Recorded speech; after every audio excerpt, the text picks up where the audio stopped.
Strut there again. All of them sitting right there. New sway bar link.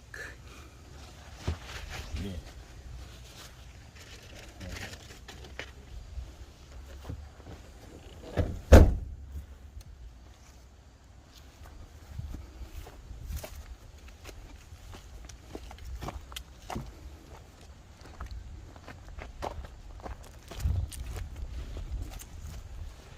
Yeah, then I'm gonna unbolt these three up top right now.